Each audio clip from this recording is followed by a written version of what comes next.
Saul is here. Good morning, Saul. Mm-hmm. From Mexico. Good morning, everyone.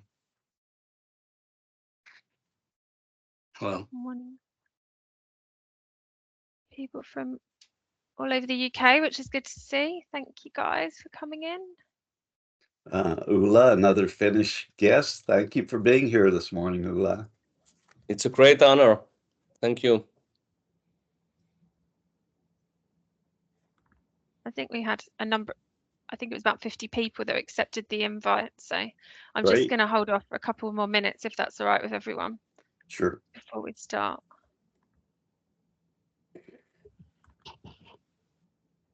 I'm sure people will join as well. 3 people there. Morning, everyone. Just waiting for people to join.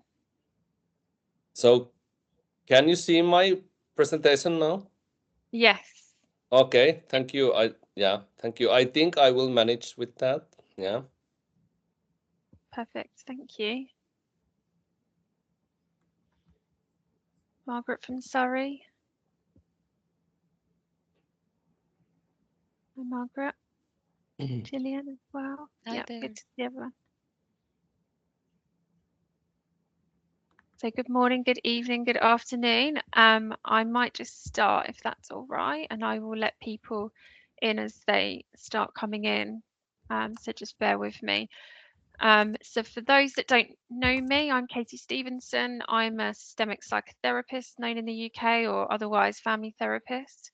I've worked and lived in the UK and in Australia. I'm calling from Australia today in Perth, WA. I had the pleasure of working with Jeffrey Young from the Bouverie Centre in Melbourne, and done some work with Jeff, and also Suzanne Fazard too. I set up this international network meeting. It started off as a network meeting in the UK when I worked and lived in the UK, and introduced single session to a CAMS context, so a child and adolescent mental health service context, during a time which unfortunately still is the case, where demand was ever increasing and services weren't able to kind of support and manage the referrals that were coming in. So we introduced single session, did a bit of research, and it took off, and then introduced it to other trusts, other areas in the UK. And since then, after writing, since writing a publication in the Context magazine in the UK, and the chapter that I contributed in the most recent single session book, we've had another number of people across the UK that have reached out and started implementing single session in various contexts, which is really exciting, but also for me, who's incredibly passionate about shifting the paradigm and thinking about how we respond to the need of people that are requiring services imminently and collaboratively. So for me, this is a really exciting, honourable position to be in, that this has now gone global, it's gone international, and I'm trying to keep up with people's interests in terms of how we can introduce single session in various contexts around the globe, but recognising we're all in quite similar positions and passion around this sort of work. And I reached out, I've met Monte and Arnie before at the symposium in Melbourne. You might not remember me then, I was a bit younger. And also in Italy when I was... So was I, right. When I was in Italy as well, I had the pleasure of meeting them both then too, and just knowing about their work and the fact that they're recognised, leaders in terms of single session, but also the pioneers in terms of the open door and walk-in clinic models, and just in terms of how they've shaped this way of working and thinking in this space. So over to you, Monte and Arnie. Just thank you so much for joining us today, and very honoured that you could be here and share your amazing work. So thank you. And I know your colleagues are here too, so you might want to introduce them as well. Thank you. Thank you, Katie. Yeah. So do you want to start, Monte, and sort of how do you want to do it? I was going to invite you to start, but Well, I can start. So I really, Arnie and I are both honored, Katie, that you invited us to join this group this morning. And I think we've got something very exciting planned. Arnie and I don't plan on talking for the whole morning. We'll do maybe a short 30-minute intro into the open access or walk-in or one at a time kind of service delivery model that many people may not be quite familiar with. I'm hoping most of the people on this call are familiar with single session therapy or one at a time therapy, so we won't be talking about that much this morning. Arnie and I have invited some colleagues from around the world that have been implementing one at a time in their settings in quite unique ways, so they'll be joining us during the second half hour to tell us very briefly about their work. We have the people from the Eastside Family Center in Calgary. I haven't seen their names pop up yet, but Nancy McIheran and Janet Stewart will be joining us. Mikka Niemela, did I say your name wrong? Close. From Close enough, close enough. From Helsinki is here. Saul Cruz from Mexico City. Marina Gonzaléz from Casa Tonela in Mexico City. And Ulla Kiskinen from the Finnish Association for Children and Youth in Finland as well will be joining us in a bit.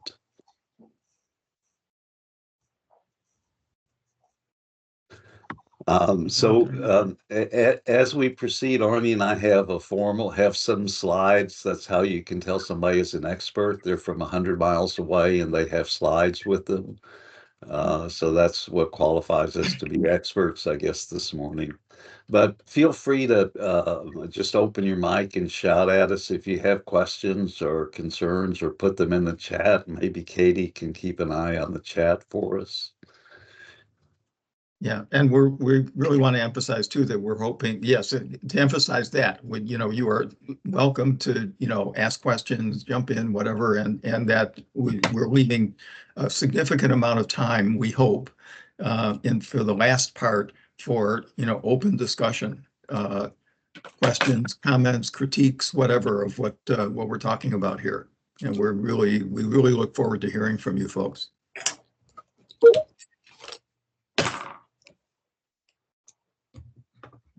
So should we shift to the slides here, Arnie? Yeah, sure. And let me see if I can figure out how to do that here now. Teams is not my forte. Please don't worry. It's all There we a go. nice informal space, hopefully, where everyone can feel comfortable. All right. I'll let Arnie proceed from here. Yeah, we're about, we know that all of you folks are very involved in the single session therapy arena.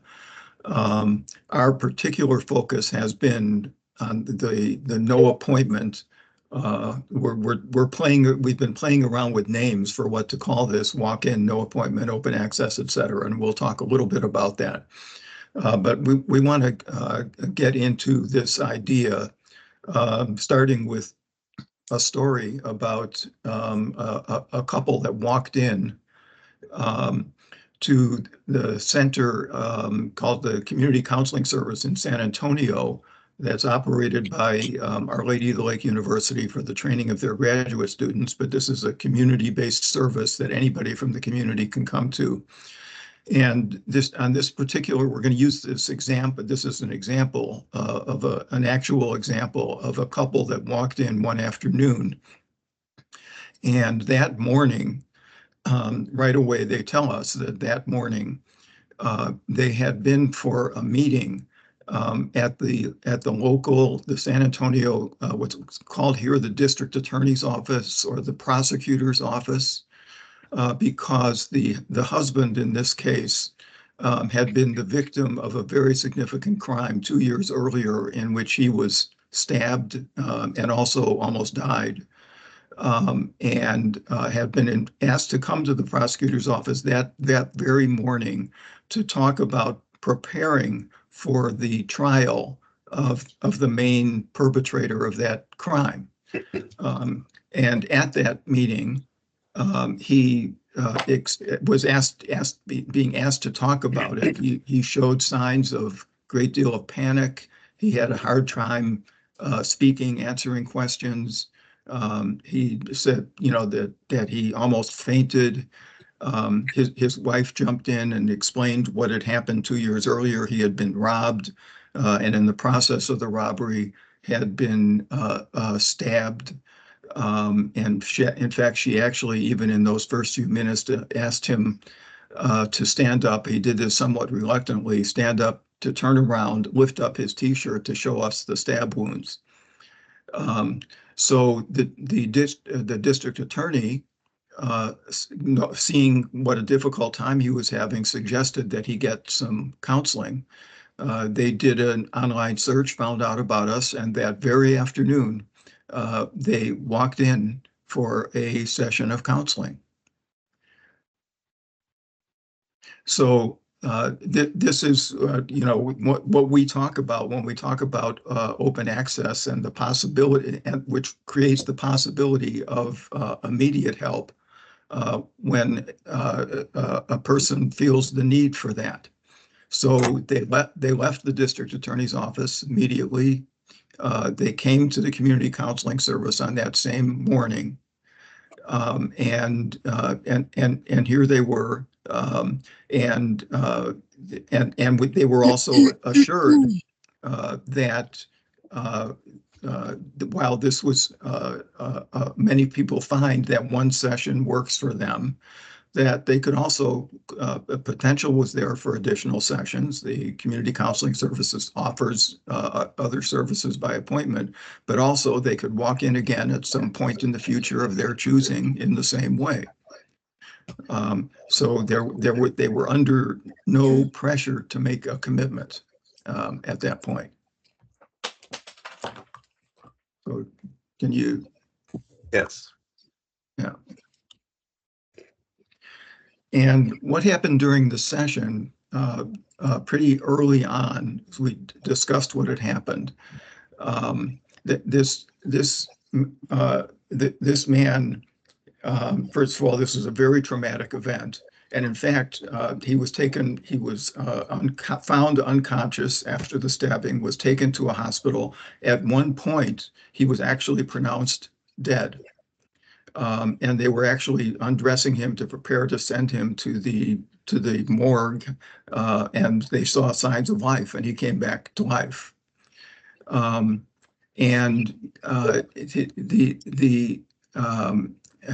He had from the time this happened 2 years ago, talking about what happened to him. In fact, he really declined to talk about it to anybody. If somebody asked him about it because they had heard that he had been victimized in this way, he would take out a newspaper clipping from his wallet and hand it to them so that he didn't have to talk about it. They could just read a little clipping about what had happened.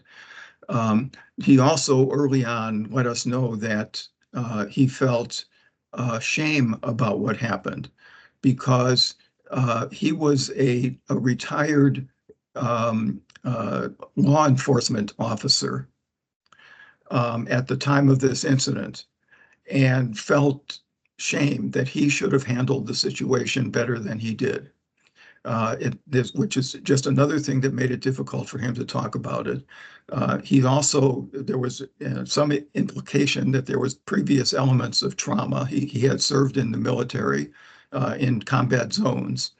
So all of this together was making it very difficult for him to talk about it.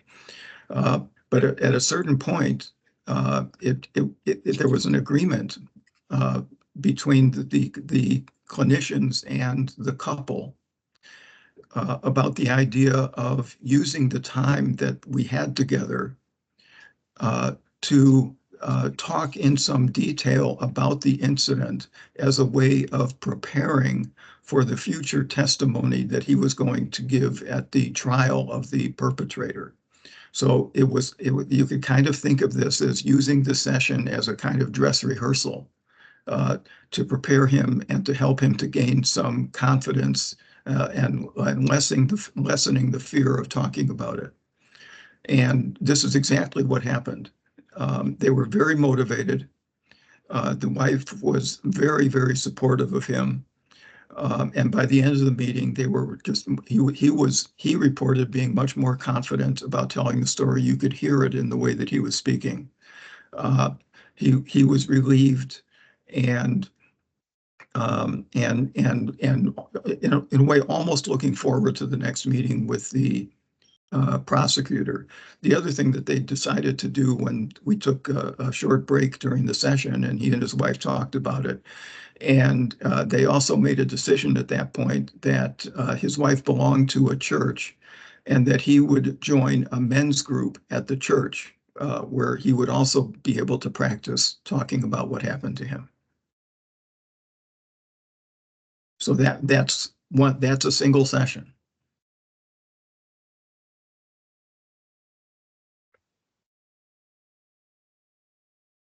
I just want to say, Monte, you can jump in at any point if you want to as we're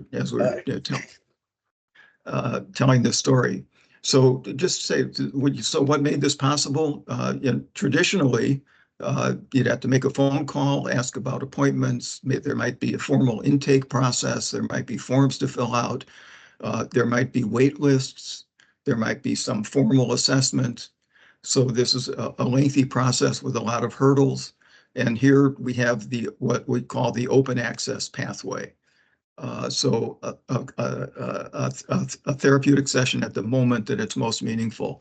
When I say this, one of the things that I always think about is that the very first walk-in session when we started this service in Calgary in Canada, this way back in 1990, the very first session that I did, I really don't remember the content of it. I remember it was a woman about 40 years old. What I remember was as we were standing up to say goodbye, the degree of gratitude that this person expressed, but just simply for the idea that she could come and talk to somebody at that moment when it was very important to her to talk to somebody.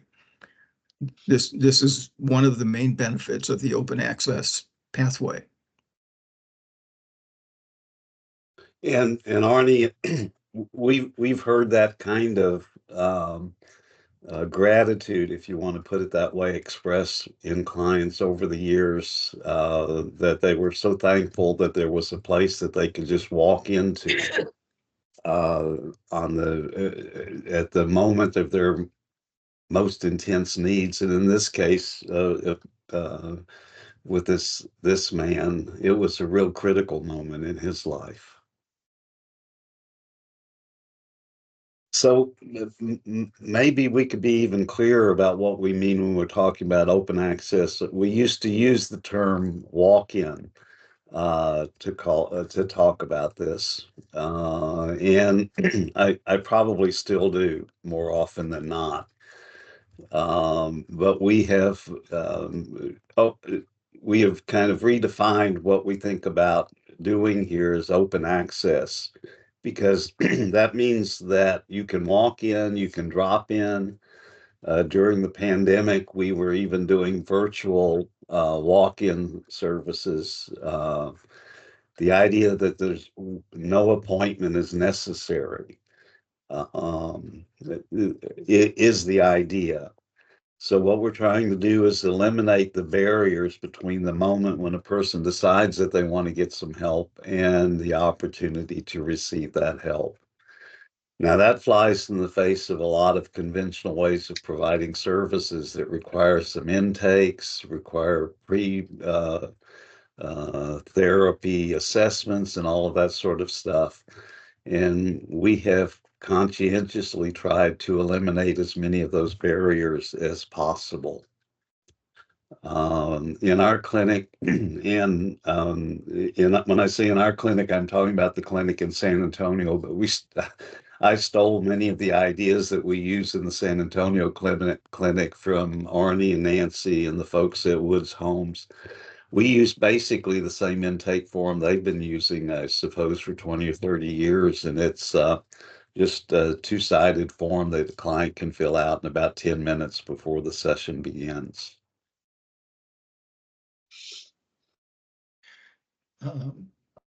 So back in the 1980s in Calgary, I was hired to be the clinical director of a very large agency called Woods Homes, which provides a wide variety of services for adolescents, for youth and their families, residential services, education-based services, a whole wide variety of community-based services. Focusing, as I said, on adolescents and their families. And I was asked at that time to help them to start an outpatient family therapy program focused on youth and their families. And we did that. And if you gauge the success of that kind of outpatient service by the length of its waiting list, then we could definitely say it was very successful. And there were also lots of problems because of the waits and the waiting list. I mean, people would come in, they would first meet with an intake coordinator, forms would get filled out, they'd be put on a waiting list. When an opening happened, they'd be called. Some people would decide they don't want to come in. Occasionally we'd have somebody not even remembering who we were by that point. Or they would make an appointment at that point, but weren't in the same place, so they may or may not show up for the appointment. And we kept talking about, how is there something different that we could do here? And I remember conversations with the executive director of Woods Homes, Philip Perry at the time. But this idea percolated about, well, what if people could come in, could just walk in without an appointment? How could we do that? Now, both Philip and I had been heavily influenced by the work of the psychiatrist and hypnotherapist Milton Erickson. And if you've read Milton Erickson's work, you'll see that he has many, many case examples of serving people with one session. And so for Philip and I, it just seemed like, oh yeah, of course we can do that.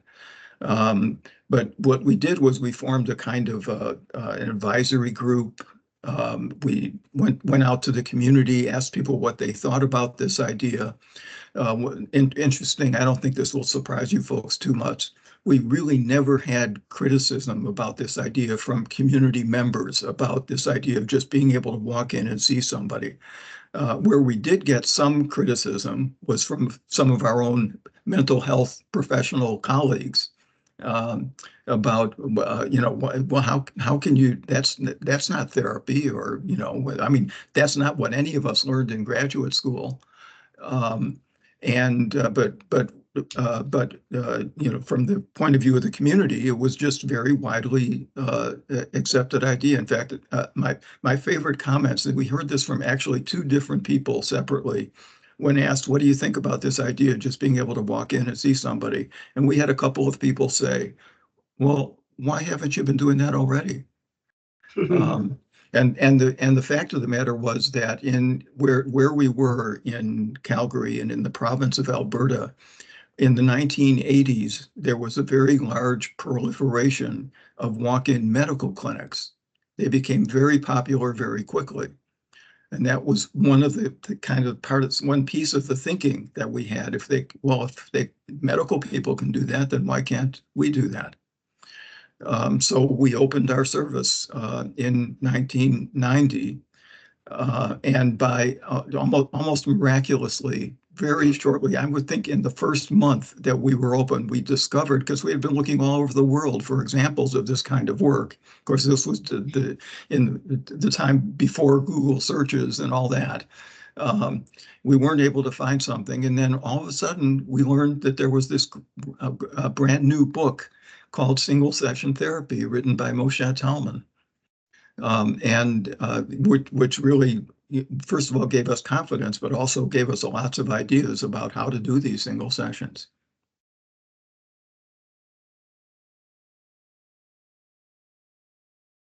Do you want to move from there, Monte? Is that Well, fair? I'm wondering if I'm taking a look at the time, and we're almost close to the end of the first half hour. Um, um, What if we go to the last slide just to talk about that? This is one of the what we have found and research has found. One of the main benefits of the open access idea is just take this phrase: open doors are easier to enter. And what that means is that we see more people in these services that are either very skeptical about the idea of psychotherapy, come from cultures where this isn't, sort of a cultural, there isn't a cultural connection to this idea. I mean, psychotherapy basically was a European idea. And so it's like you don't have to go through a lot of hurdles. You could walk in the door and you don't have to make a commitment. So there was a study done by our colleague Sandy Harper Jakes that was published somewhere around 10 years ago, where they were doing this research project and they wanted to, when people walk into their service, and they asked people if those who consented to be part of the research project, that they would take the first 100 people that consented to be the subjects of their research. They wanted to research the outcomes, the effectiveness of this work. And they took the first 100 people that walked in, and it turned out that 50% of them identified as male and 50% identified as female. We don't typically see that in our work. And I think that's an example of what we mean by we will see people in this kind of service who in more traditional approaches we would tend not to see. So we see more diversity, let's say, in this work.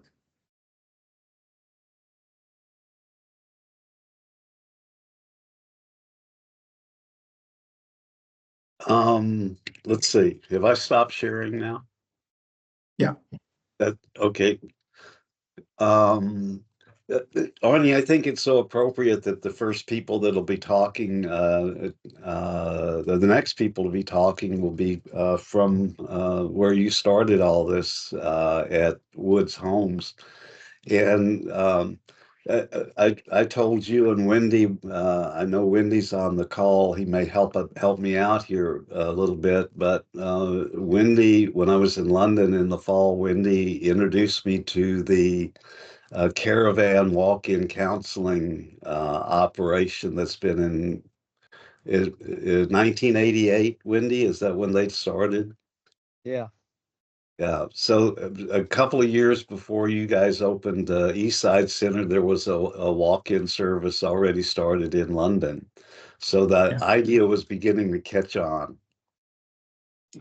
Yeah, we also, just to say, I mean, we also discovered after we started that there was actually a walk-in center that still exists in Minneapolis, Minnesota, in the United States, that started in 1969. And it is still operating there. Yeah. So you want to introduce Nancy and Janet? Well, these are my longtime colleagues. Nancy was involved basically from the beginning at the walk-in service. Janet is I really don't know what your title is there, but is now the heads up the place. She's in charge. She's the boss now. Thanks. And what we're asking people to do here in these brief presentations that they're doing is we're looking at so what are some of the really new and innovative things that are being done within this arena of open access single sessions. And so I'm very happy that Janet and Nancy could be here. And I think were you going to start, Janet? Is that? Yeah, I think I'll sort of start chatting, and I'll be fancy and try to share a couple slides too there, Monte, so you're not alone in your slides. Yeah, so my official title are just for you to know. So I'm Director of Programming at Woods Homes. Woods Homes is a large mental health agency here in Calgary, Alberta. And yeah, we have everything from walk-in, single session therapy that I'll talk about here now to what we call therapeutic campus-based care. So yeah, Nancy and I are here today to represent Eastside Community Mental Health Services. Arnie gave a good few little snippets about the work that he started, although those many years ago. But essentially, we've been providing walk-in single session therapy for over 30 years. Started under the name of Eastside Family Center. And for all of these decades, walk-in at Eastside has meant that clients from our community of Calgary and surrounding areas, because many have driven before they've walked through our doors, could really have a therapy session, as Arnie described, without an appointment, and at no cost to them, up to 6 days a week. At this point, our population in Calgary is 1.6 million, a little more than what was 30 years ago, but as Arnie said, it stood the test of time. Really, at that point, again, I really appreciate what Arnie and Monte have described as this open access path. Because we describe what we've developed since COVID as that as well. The Eastside Therapeutic Framework could be described as eclectic and client-centered, but it's always been rooted in a strengths-based approach, certainly with the principles of systemic and solution-focused thinking at the forefront. The outcomes that have been and continue to be tracked show that over 90% of clients report an increase in distress after the service, and that's really important to us. We see that this immediate open access path really reduces stress for families and individuals. The idea is for them to get back to regular functioning, whether it's back to school, back to work, feeling better. 95% of clients report feeling heard, understood, and respected after their session, and that's equally as important for us. But many things changed after 2020, a result of COVID-19 health restrictions, but as well as some expectations of the funders in our community. And really because of those things, Eastside is really developed into a permanent hybrid service delivery model in 2 ways. So our walk-in days continue to be Tuesday, Thursday, and Saturdays, but appointments that started during COVID have remained Monday, Wednesday, and Friday, and this is clearly because clients want them. They've asked for those appointments to stick. And appointments, again, the second part of how we're hybrid is appointments still can be in person, but also can remain virtual. So in this way, Eastside is really developing into a mental health open access hub where several services are available. And that open access can be calling, texting, chatting in, or walking in. Those services that are at the hub are now our therapy team, our crisis counseling team, or we're really excited to have a newly funded Eastside system navigation team. So as of January 1st, we'll have that fully funded through donations from our community, which is very exciting. Talk about open access on Tuesdays, Thursdays, and Saturdays. Previously to this funding, our Eastside crisis counseling team has been on site to ensure that open and equal access to the supports and services either within Woods Homes and Eastside are available to our clients, or we help navigate what, and I'm sure we've experienced that, you've experienced that in your part of the world, is what can be a really complex mental health or health system. So these navigators have been and now will be navigating clients to both internal services, or what we call system service navigation or system navigation. And really that team has been and will continue to use what we refer to as single session thinking. I know a number of you think in that way too, but really asking the question of what brought you in today and how can we help most today? And 92% of clients report that as Monte and Arnie, you've been talking about, they're so relieved to get that support immediately, not be on a wait list, not be wondering when they're going to get that call back, but get that support on the day they want it the most. We also started our wellness desk team, and this is just an amazing, low barrier, accessible, open access space for therapeutic conversations in our community. So in collaboration with our municipal library service, we started this open access path in 2020.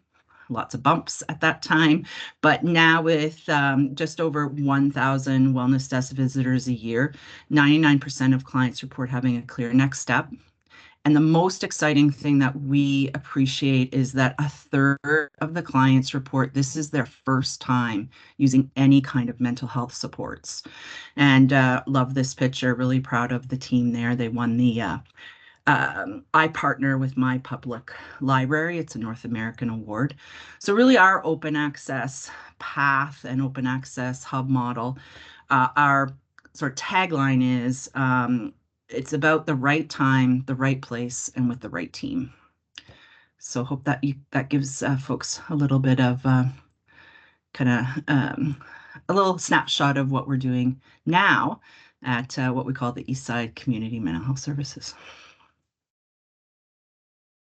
Yeah, Great. just to make sure that there's this is understood, is that this wellness desk is located at the public library. Mm-hmm. Yeah. So our downtown location, where, as in many of our downtowns, there's a lot of clients who are experiencing homelessness, addictions, mental health issues, is open 7 days a week. And our other locations in more of our bedroom communities are open 1 or 2 days a week. Yeah. Okay, thanks, Janet. All right, well, next up is the team from Walk-In Terapia. Is that how you say it? All right, great. It's so similar to the Spanish version. So Mikka Niemela and Elena and Päivi, the team from Walk-In Therapy in Finland, is next up. I had the honor of meeting them, maybe Mikka for the first time when I was doing a virtual presentation in Finland about 5 years ago. And I was quite surprised when I met him now 5 years later, what he and some of his colleagues have done with these ideas. So Mikka, I'm going to turn this over to you. Thank you so much. Can you see my slides? We can. Yeah, because it's always so exciting because we are kind of a Google organization and now we need to work out here in Microsoft Word, but I think we are okay. So it's a great honor to be here, and I have to say that I really love that the vision that Arnie said, that open doors are easier to enter. So I think we have the same mission and the same vision all over the world. But I'm going to use my 5 minutes now to make a short presentation what we are doing here in Finland, and you will get this presentation also. I can link it in the chat. Is it okay for you? Is it okay, Katie? Yeah. Yeah, So that's you great. will. Thank you. Yeah.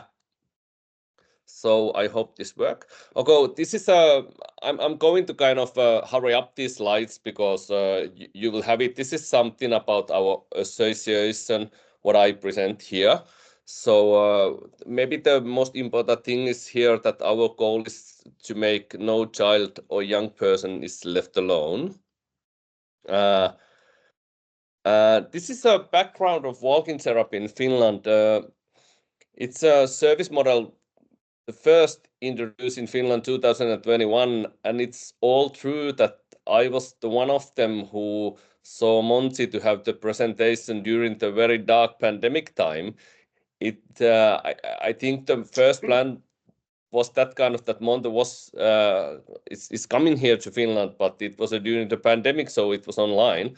But that was the first thought that maybe we can also kind of create something that we heard from Monte here in Finland.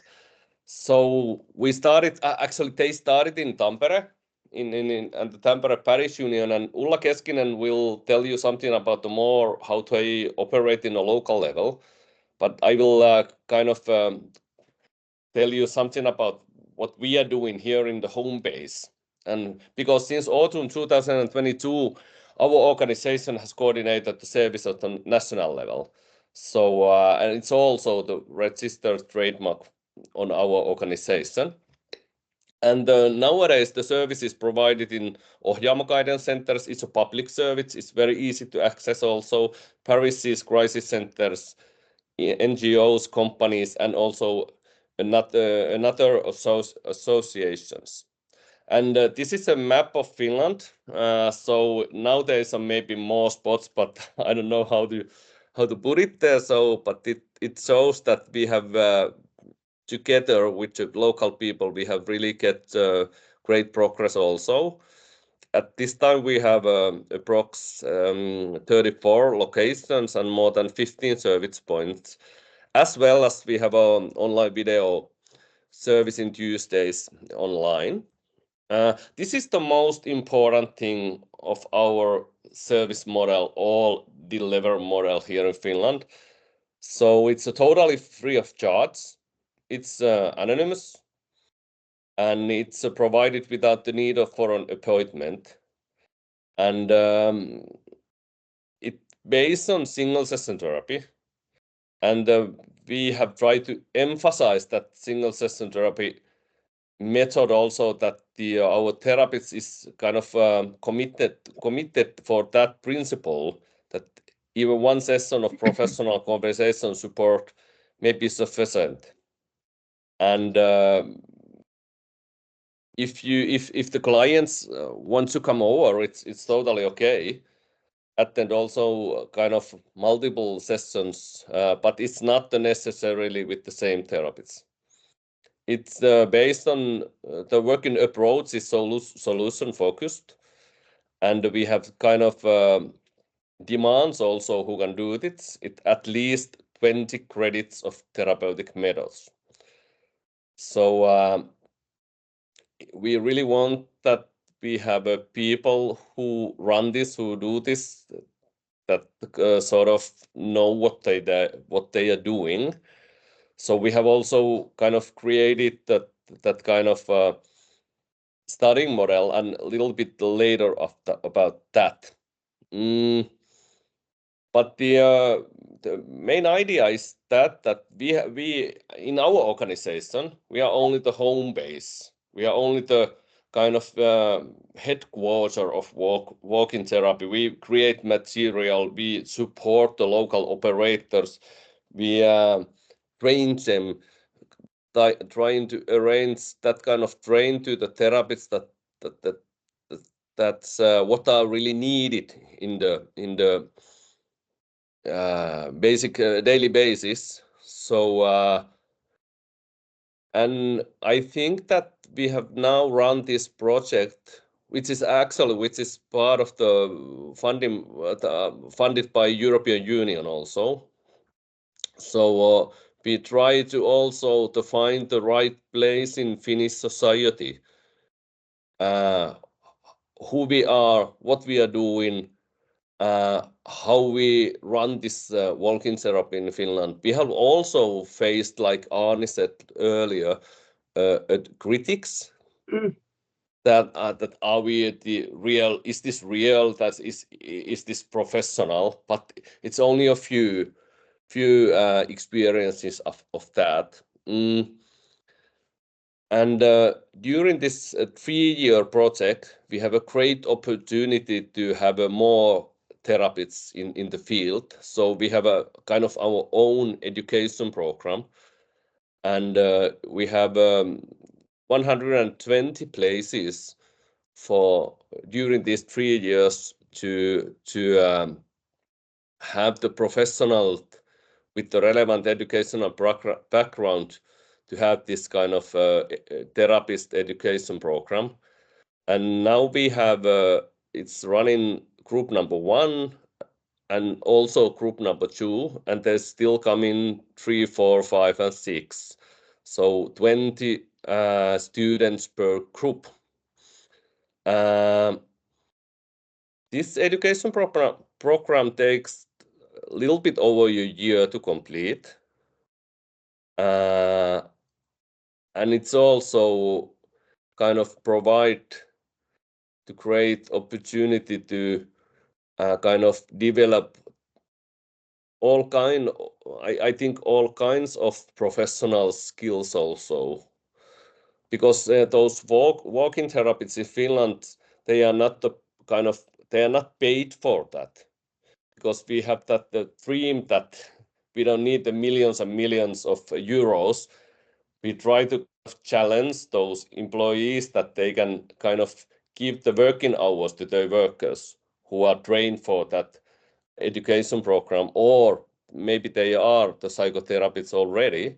So we have kind of it's part of their daily work. I can say that. This is actually the question about, is the walk-in therapy in Finland professional therapy? And I'm so happy that Monte, you help us also to clarify this theme or these kind of statements of that in our society. You were really helpful for us. So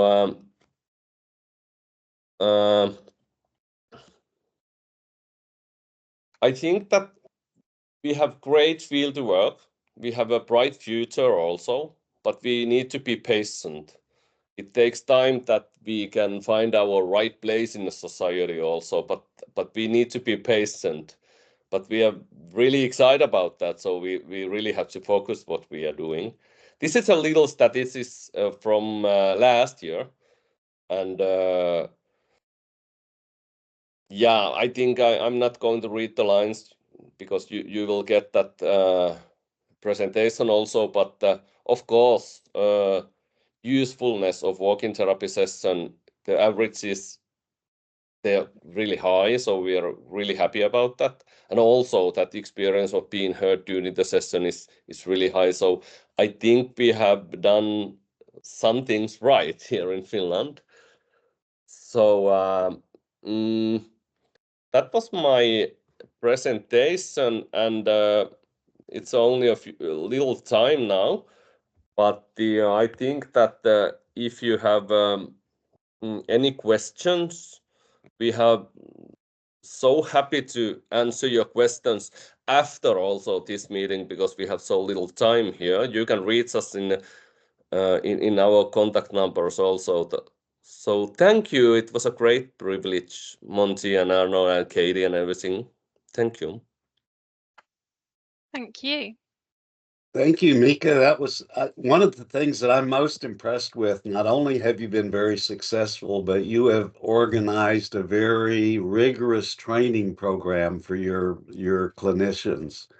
So it's a great model that you don't take people that are just skilled clinicians, but you specifically train them in the walk-in single session model. I really liked that.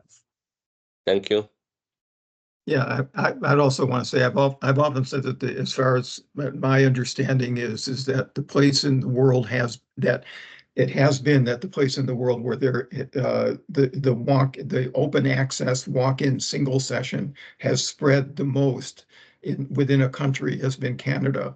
But I think Canada is now in competition with Finland. I think so. I think so. Thank you. All right. Well, so we're going to move from the far north of Finland and Europe to Mexico and Mexico City. I'm going to introduce Saul Cruz to you. Saul is a psychologist that has been working in Mexico for a number of years with indigenous populations using walk-in single session therapy. Good morning, Saul. Good morning, Monte. Good morning, everyone. Thank you for having me here. Well, I would like to tell you about my work with indigenous communities in Oaxaca. Oaxaca is in the south of Mexico. It's a very impoverished state, and it has a very large indigenous population. These indigenous communities, can you hear me well, by the way? Yeah. Very well, thanks. Thank you. Thanks for checking. Yeah, in these communities, you have several languages, and these languages divide into dialects. So you have populations that are very isolated from each other because they have to speak different languages, and not all of them speak Spanish. So sometimes they go into wars or things like that because they are so isolated from the rest of the community, from the city and from other parts. And they also have to go to the United States to look for a job, for money to send to their relatives. So you would find a lot of people from Oaxaca in the U.S., all over the U.S., working, washing dishes and cleaning bathrooms, because they're so isolated that they have to go to these places.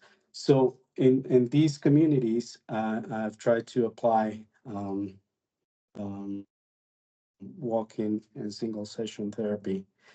And I've noticed that some of the things that people wonder is what is a psychologist, or what is the role of a psychologist? And sometimes they see a psychologist as a mind doctor, or as somebody who is going to go deep into their psyche and recover something that has been forgotten. And sometimes they're not used to psychologists because they have other means of getting help, or of getting psychotherapy. For instance, there are priests, there are pastors, there's always a wise old woman, an abuelitas, as we call them, as we call her here in Mexico. There's also brujo, or somebody, a shaman, somebody who does witchcraft, who provides these kind of services. So in these contexts, what we have realized is that there are a lot of multicultural competencies that we have to work on in order to be able to work with the population of these communities. So basically, developing a conscious awareness of our own cultural values and prejudices is very important, because I come from Mexico City, so my values and my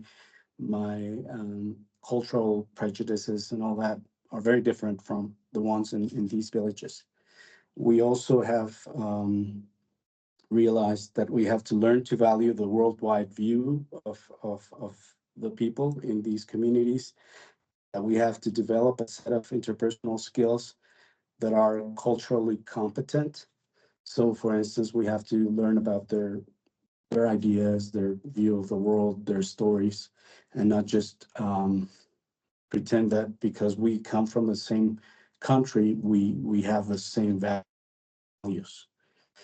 Some of the things that we have learned working with these communities is to build trust, to expect the unfamiliar, to find a mentor. Monte has been my mentor and the mentor of other students to have come with him to these communities and other people who have been to these communities, and also work with a team. We go to these, or we used to go to the communities. We haven't been there for some years because of lack of funding, but we go there as a team. We usually take doctors and dentists and other physicians to give their services for free to these isolated communities. And these are places that are on top of mountains, that are far away from the city, that are,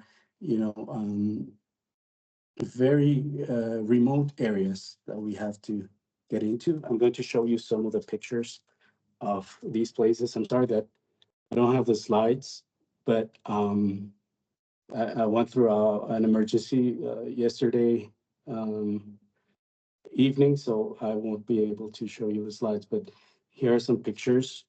This is one of the places where we went with Monte and his students. This is me talking to the community, and we are trying to set set everything ready for the medical clinics, as we call them.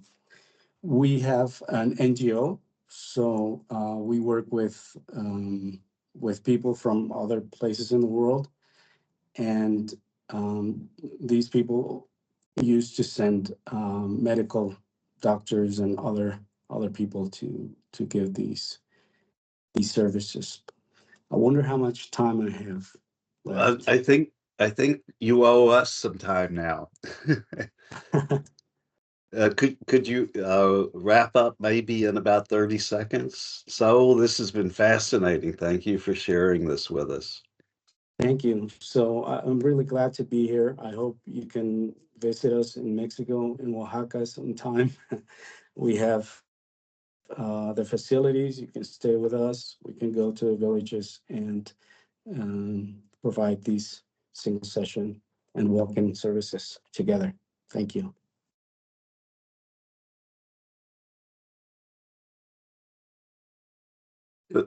Thank you, Saul.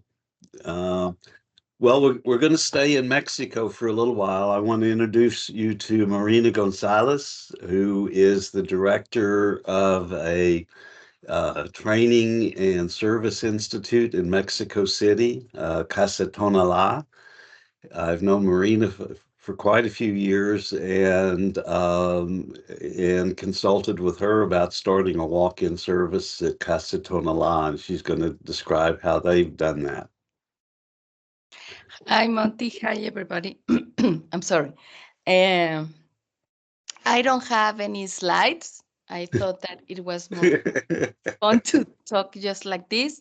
I hope I make sure I have I can give all the ideas that I have in my mind. I don't want to repeat. I think that there's a lot of stuff in here that you have said that is like the same material that we do in Casa Tonalá. But we are a self-sustained organization. We have been for more than 12 years in Mexico City.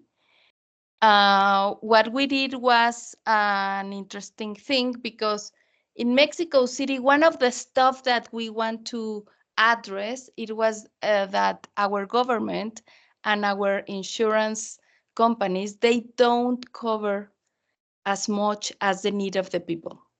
So as a self-sustained group of people, we want to contribute to the people around us in our community. Mexico City is huge city, and we have a very strong need for this kind of services. So we opened Casa Tonalá in 2012. Guess that our main reason for that was to develop a clinic, But in that time, I don't have the knowledge about single session or anything like that. I just know narrative therapy. So we began like trying to teach narrative therapy to therapists that they were interested in learning that. And couple years after that, and I have been working in another community service for people with autism. And in there, I didn't have a single session practice, but my work in there was as a volunteer who received people from the community and helped them deal with the struggles that they have in that moment. So in a way, I have been doing single session therapy, uh, also open access, because they don't have to have like an appointment. They just go there and ask for a session. And if I was available, they can enter to my office and we will talk for an hour.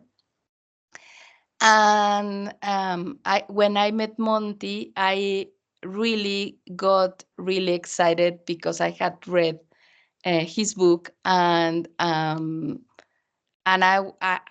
really didn't know that somebody can just teach me this kind of stuff.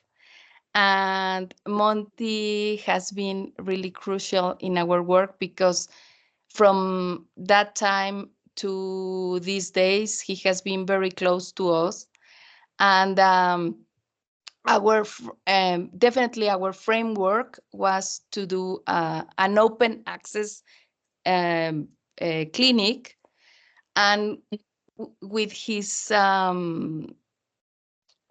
knowledge, we begin doing, first of all, we began teaching single session, because in a way, we need to have volunteers to work in the clinic, because we are self-sustained. And because it's a solidarity clinic, we ask for the amount of $5 if people can pay that. That's the suggesting fee. But there's a lot of people that in Mexico, they don't have even that to go and have a session. So it's really a significant amount of money for people. So we try to be as solidarity as we can. And all the people that work in Casa Tonalá in the clinic, they are volunteers. Until this day, we have 28 volunteers. We have two branches. The main branch was the one that we began doing open access. And the only thing that we did was to put a poster outside of our building, inviting people to come, and they will access, no? We work in teams. What we do is a session that is, we have 5 therapists in the room. One will conduct the session, and 3 of them will be the reflecting team, and another one will take notes to make a document. So in that time, we have all the, because we were beginning to have this clinic, we have the amount of people that we need to give service to the people that they just knock the door. And we really enjoy that. It was really part of our practice, how we perform on that ethical hospitality, shared vulnerability, community reciprocity, with deep respect for the knowledge of the people that come to our clinic.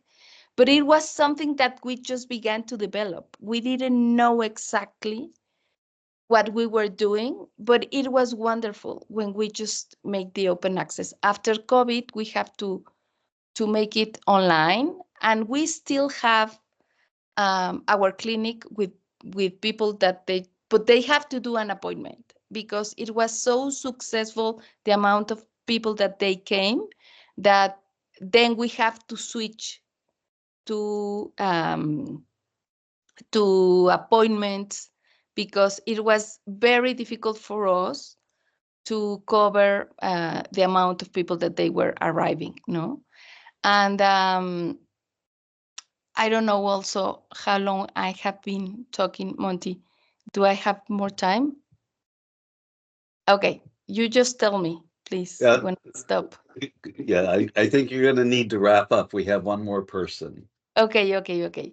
So what we do is, what I want to share today is that open access definitely open a lot of information for us in the way that we provide the service, because we notice that the more we take all the obstacles for people to come and have a session, the more we have successful sessions, because they feel free to come whenever they need it, and they don't have to make the commitment for a huge amount of sessions. They just have to cover a need, or they just want to have a session, or they don't have to tell anybody that they will have in a session, or they don't have to plan and to make an appointment. And that kind of service is really something that we discover that opens the door for people in a way for the change that they want to do. No, these days we have few open accesses. We have more online. We have more face to face, but with an appointment.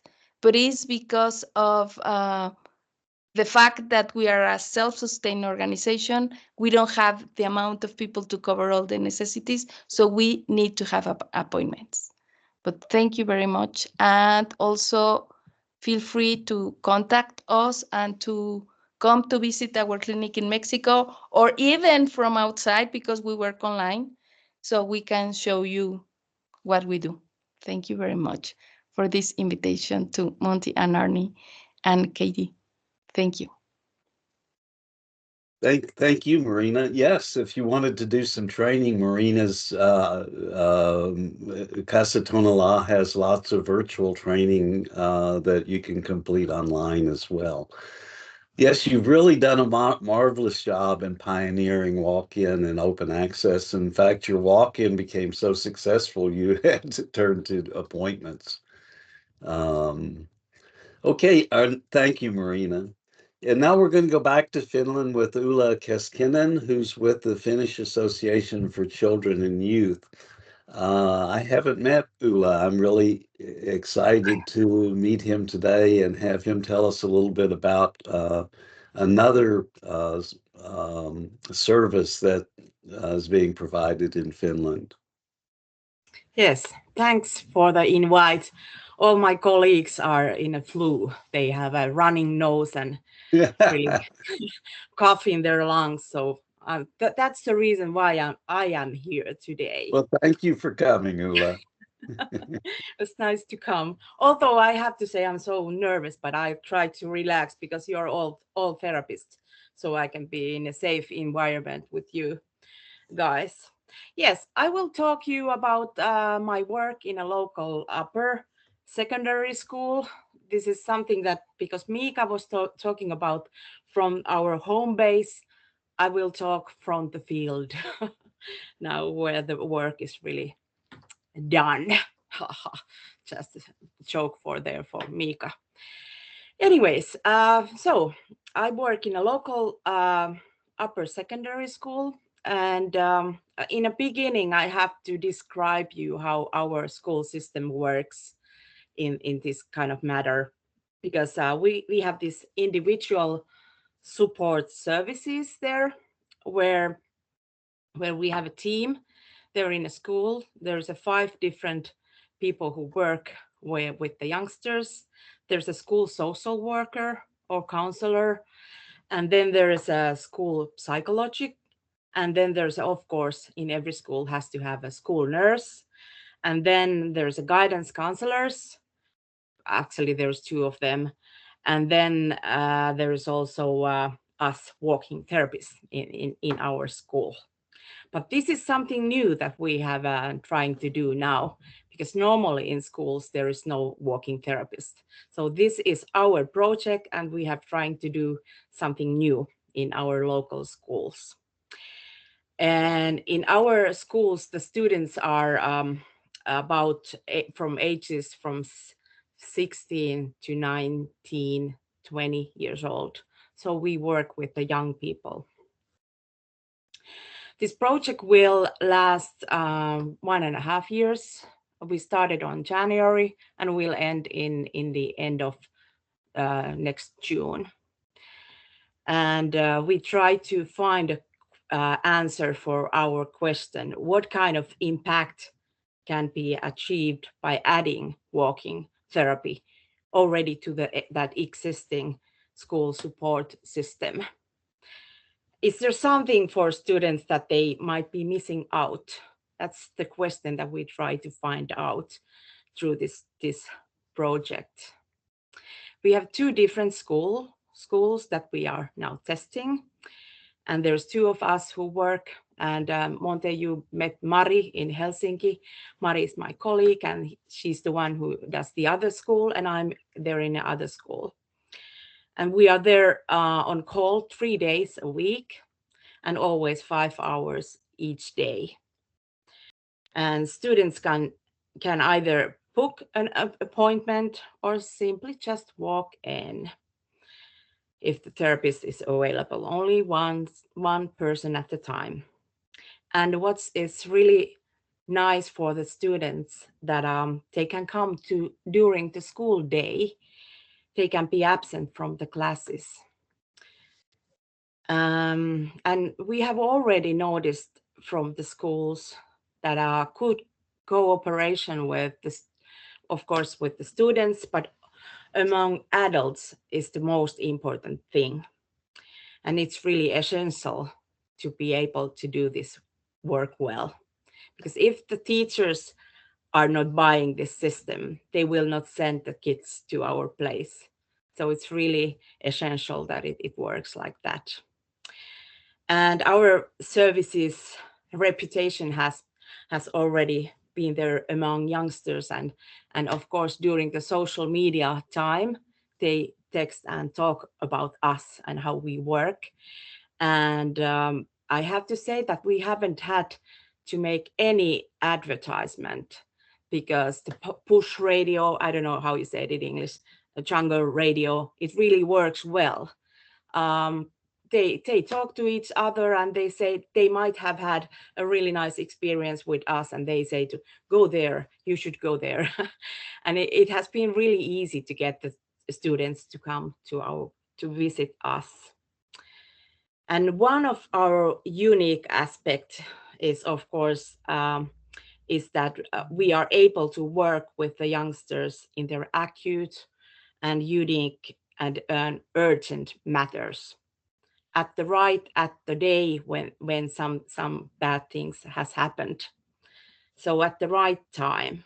And we have the possibility to start walking really quickly, so they don't have to wait. There's no queue to our office. And it's really nice. Even we can even offer the next day time for them if we have some, if we happen to have some queue. But yeah, that's nice. And one unique thing is that we are there where young people spend most of their everyday life. They're in school. So we are really easy to reach. We are really easy to access. And some things that we have noticed is that some visitors or our clients, they choose which adult they want to talk about some certain matters. And usually when they come to us, the things are not because of the school. It's just something to do outside of the school, not the school work or nothing to do with the school. Because they think that the school social worker, they should talk about the school. But for us, they think that they can talk about the boyfriends and girlfriends and stuff from the real life. Yeah. But anyways, I feel that this work really feels truly meaningful, and we believe it has a preventive impact of the young people's lives.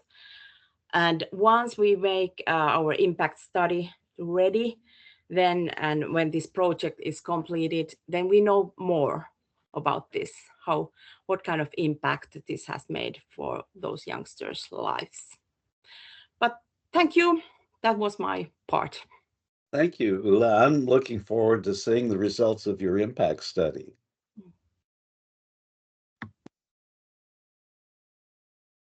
Katie, we have about 10 minutes or so left. Is that right? Yeah. Do you want me to open it up to others? Yeah, and I Any don't know questions? about Arnie, but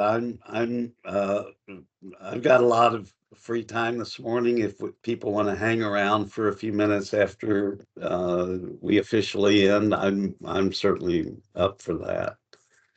But you want to open it up for questions now? Yeah. Is that okay, or did you? Oh, Yeah. yeah. Yeah.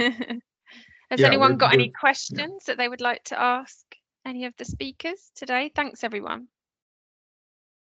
Such a richness of different speakers from different parts of the world. It's so, yeah, incredibly heartwarming, I think, to hear that, we're all in a similar position really in terms of the constraints with systems and how we're trying to make a difference in this ever evolving, growing, demanding world. And yeah, it's good to hear that we're all kind of trying our best to offer services in such a unique, innovative way, really. Sorry, that's just my spiel. But yeah, anyone who's got any questions? Yeah, me. Go for it, Wendy. Hey, Wendy. Hey, I wanted to ask Milka if he's on the line still. Is he around, Milka? Yeah. I was struck by one thing that you said, which I think is really important, and that is you hold a year-long training course, if I understand you correctly, for people to do this work. Yeah. And I think I just want to, Faye, it would be good to, if you have an opportunity to share the curriculum of that, I think that would be important. But I do want to underscore that is that so many people that I come across think that they can go to a 3-hour presentation on single session therapy and then do the work, which I find, strange. And so I just wanted to really say thank you for making that important point during your presentation. Thank you. Yeah, or even a 12-hour training and go and do that. Yeah. Mikka and his group are connected to the Brief Therapy Center in Finland that is in Helsinki, that is Ben Furman's started that organization. And so they have an extremely well put together solution-focused therapy training program that they build the walk-in single session on top of. Is that correct, Mikka? It's correct, yeah. And we have to also remember that during that 1 year, a little bit over 1 year, so the students need to make the 150 hours when practicing also. So I think it's and thank you for the kind words, Wendy, also. And I think we are really proud of our education program also, and it's true that we maybe get the best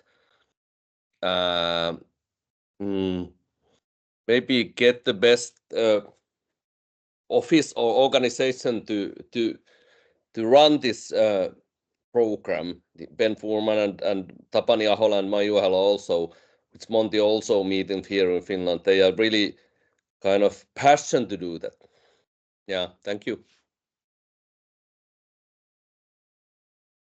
If I may, I just wanted to say that I've been impressed by the many ways people are applying the approach and the open access approach to doing this way of therapy with people across the world. Maybe that's one of the advantages of COVID, who knows? But what I was really hearing was the variety of ways people are offering a service, but staying true to the principles of client-centered and one-at-a-time approaches. So that's impressive. Thank you for that, all of you.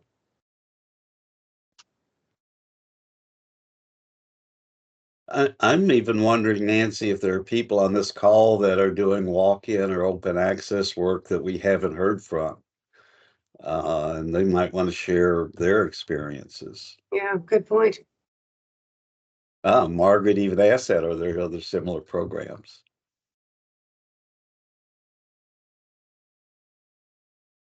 ICE?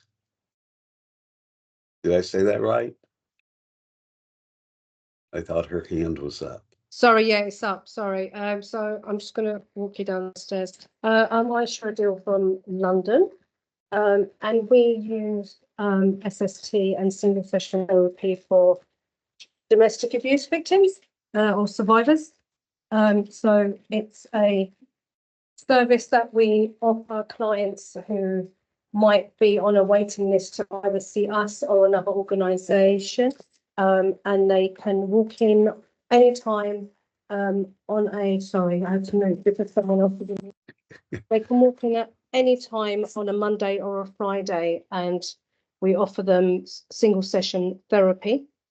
And then they can choose to remain on our waiting list for more intense therapy, or the one session might be more than enough for them. Usually, at the moment, if we look at our stats, just over 60% of them no longer need further intervention. Wow. Well, that sounds fantastic. What's the name of your organization? It's called Family-Based Solutions. Family-Based Solutions. Most of our single session therapy is conducted as a silent session. So I will ask questions, I will ask solution-focused questions, and they will just think of the answer in their own minds. That way they can be extremely honest and open with themselves, have think about things without fearing any judgment. Because a lot of our clients have been silenced over the years as domestic abuse victims, so it might be quite difficult for them to explain what's actually going on for them. So we run the single session therapies mainly as silent sessions for them. That's just how we do it here. Yeah, I saw your comment describing that. Sounded fascinating. I'd never heard of that. Yeah, I was very interested in that too.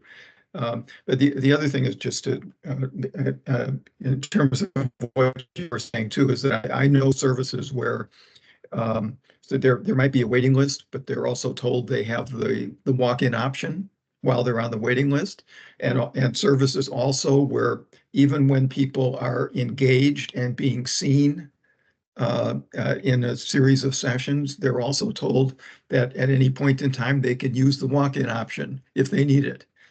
While they're actively involved. So there's a whole variety of possibilities here.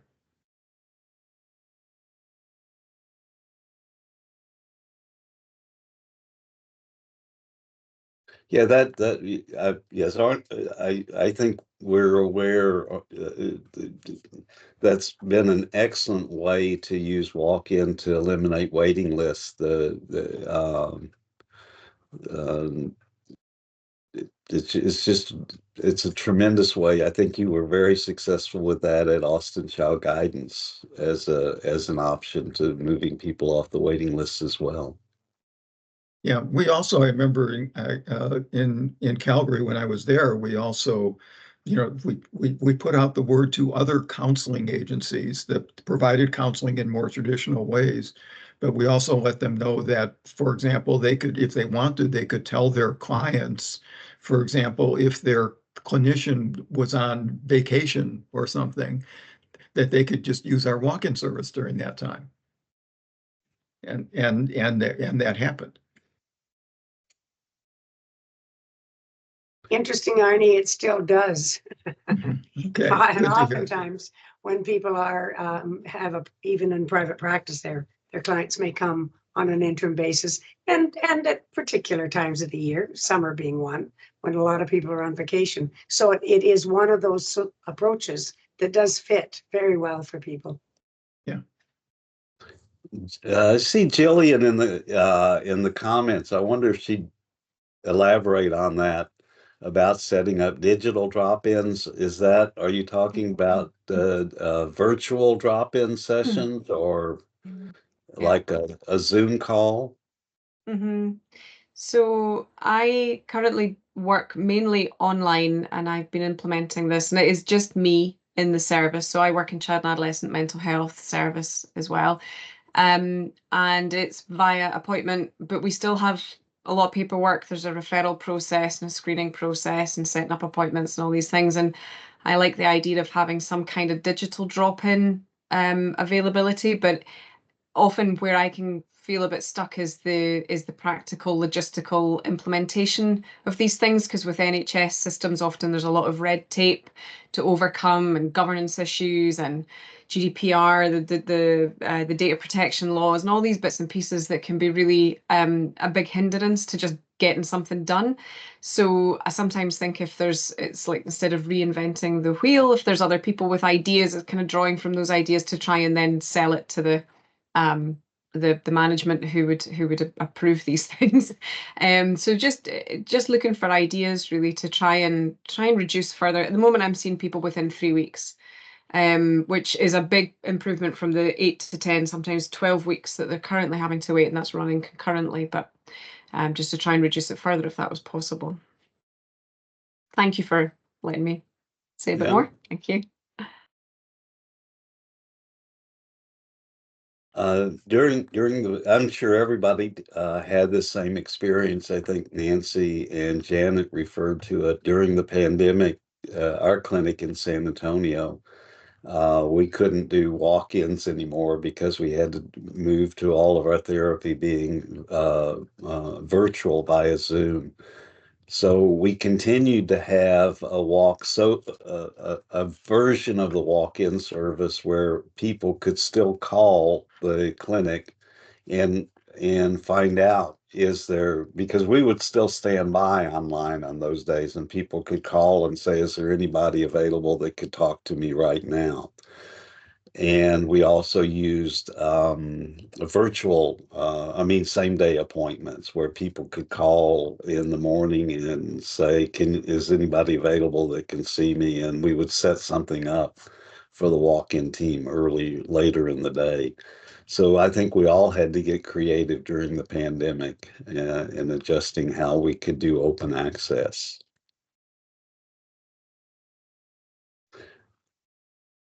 But and I know that digital text-based services is also another way people have been providing digital services. I'm certainly not an expert on that. I think there are other people on this call that are. Yeah, and I'm not an expert on that either. But I also know, I think we all know that the younger people in our world, those text-based communications is their world. So to be able to provide services for them that fit for them, and it makes a lot of sense.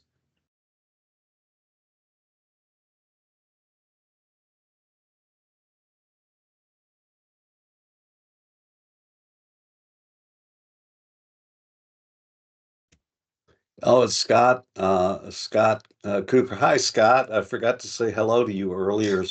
Put the link in for One Stop Hi, Talk. thanks. That's in Toronto. Arnie and I had some experience working with them for a couple of years, but it's a virtual walk-in or drop-in open access kind of service for children and youth in the Ontario area. And they really wrestled with all of those policies and procedures and safety risk, trying to make it work across the province. So they've landed somewhere really cool. Still working on it, but I think, and Foundry is a really nice model there in BC. So just of interest. Hi, folks. Hi, Monte. Good to see you. Good to see you, Scott. And all of the rest. Perhaps I should emigrate. Have you got any jobs? Maybe that's the maybe that I should go to the system rather than build the system here. Maybe that's what I should do. No, I'd like you to keep developing it there. No, don't do that. You have to develop it there. Yeah, the NHS, it doesn't matter. It's when the government is involved, things are always very complicated. And short term, that's the other thing. I think mental health systems somehow go through these short-termist, funding comes and goes so quickly, and it's frustrating. Although there definitely appears to be an appetite across the NHS at the moment for implementing SST. So it'll be interesting to see how that evolves. Santiago's smiling. I wonder if he knows more. Well, obviously can you hear me? Yes. Yeah, obviously part of the work that I've done on single session interventions or single session therapy myself was inside of CUTH. I think within the NHS, is shared independently if CUTH is a private organization, is the idea that you cannot demonstrate well the change. An idea that is just an idea, because I think there is plenty of evidence to show that actually, and evidence that is, beyond some randomized controlled trials of very good therapy models, right? But what is clear is a gap when you work with commissioners, and I think it is across the world, is this idea of like, well, how can we measure change? And with single session, that can be a limitation if we go into traditional methodologies of measuring psychotherapy. But obviously there are solutions, and I helped to develop one of them that I think can also be used as a therapeutic tool. But the NHS, the main hurdle that you will find is that they want to know that single session works. And also, obviously there's the whole, I guess, idea that single session comes with the wrong name or with the wrong assumptions, and so on and so forth. So it's a double edge, in my opinion, because there could be data, and also there is a tradition that will go slightly against it. But if the NHS needs something, is the MHSDS, which is a database, and that database doesn't allow any kind of outcome that has not had 2 data points. So for single session in itself is a limitation. So one of the things that we did, or I did with CUTH, was to help to break that down into maybe we can create 2 data points in the same session, which is exactly what we did. So we asked first, what do you want to do in the session? And later on at the very end, how did it went? What is shocking is that within the field of mental health and psychotherapy, there is no single outcome measure that considers just a session as a unit of analysis, as opposed to a course of treatment, a course of thing. So obviously that was a gap on the science that I've tried to help to cover with this instrument. But I think there is quite a lot of like change and perhaps voice into how do we measure stuff in psychotherapy and mental health. I think it's very traditionally medical model driven, and counseling, psychotherapy, and mental health sometimes do not look for symptomatology, and that is what the NHS is used to.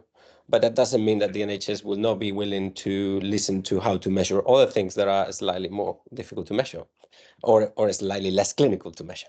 But that's my view there. That's probably the main challenge. And even sometimes easier to measure. Yeah, I would say so. And what we did also is helping with the goals. So the goals it not only measures the thing, but it helps the therapist and the patient or the client to think about what goals do we want to have for the session, which also helps to the collaborative approach, taking out the expert view of the therapist managing the session and how it's going to go. And I did it because I thought it was a really nice thing to think before going to any kind of therapy in a waiting list kind of format, independently if it's digital, face-to-face or anything like that. It's like, what do I want to get from these 60 minutes, really? And I found myself as a practitioner that was because I work quite a lot with community and marginalized communities, sometimes goal creation and goal sharing creation was really hard to actually doing one session for me. So that kind of solved a double problem. Perhaps I made it more complicated at the very end to use as an instrument, but I think the NHS has measurement probably is one of the main difficulties for single session therapy, in my view. I have this sort of crazy idea that, what if we developed focus groups of clients and asked them what is the best way to measure how useful and how effective this was? What if we asked the clients what are the best measures? Well, that's great because one of the beautiful privileges that I had of building this instrument is that we took all of the data from 10 years of Cruz to really understand that. So I couldn't do the focus groups, but I have 10 years of historical data of understanding why people come just for one session. Yeah. So I agree. It needs to be patient-led, the information that comes to them, and then develop any kind of measurement based on that data, not trying to build a theory and then measure it. I completely agree with that, Arnold. Yeah, that's great.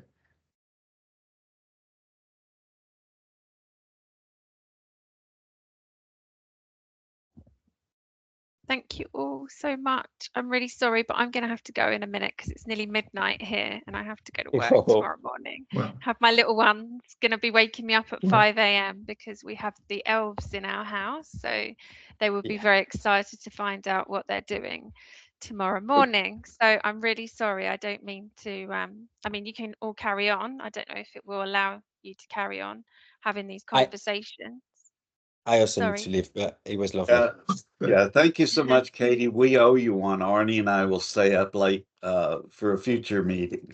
Oh, no, but thank you. I just wanted to, sincerely thank you for, joining us today. I know there's many people that would be very excited and, really, pleased to hear from you and the amazing work that you're doing in terms of open access.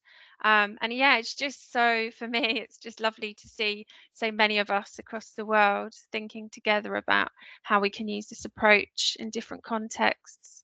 If anyone wants to present at another meeting, I know we haven't had them as regular as what we had done in the past, but we are going to try and make them a little bit more regular, so every quarter at least. Throughout the year, and there'll be different topics that we're talking about. So I know some of my colleagues in the eating disorder services in the UK have started implementing it there too. So they were quite keen to present their work. But there's also, oh, they're not my children, I hope. They're asleep. But no, if there is anybody else that would like to present their work or their service, then just please do get in touch, because again, it's great that we can just learn and share our practice with one another and grow. Although the systems seem to be constraining our ability to implement, I'm a great believer in, collectively we can make a difference. And I'm sure once they do see that we are making a difference, they, it's like that kind of contagiousness. People will want also to be part of this evolving kind of way of approach, and it's very aligned with the trauma-informed principles too. And as we know, that's a real movement in the work that we're doing right now. So I'm really excited about what we can do and how this will grow and evolve. So anyway, lovely to see you all. Thanks for your time. I think I might be able to I hope I can speak for all of us to say thank you for organizing this forum. I think it's of great benefit to all of us. So thank you very much. Thanks, Arnie. And I hope to see you thank again. And anyone that's not on the membership, just email me and I will add you to the list so that you can be sent out an invite. And if it's not from me, it'll be from Eva, who sadly couldn't be here today, but she helps me to coordinate these meetings too. Anyway, thanks everyone. I want to thank Take everybody care, for and Merry joining. Christmas. Yeah, thank you all for joining. This has been a wonderful conversation and been an honor to talk with all of you. Yeah, and thank you for having me and Monte to our presenting partners as well for your contribution to this. Yeah. Yeah, thanks a lot. Thank you. Thanks everyone. Take care. Bye-bye. Bye. Thank you. Bye. Bye-bye. Thanks. Bye. Bye, everyone. Thank you.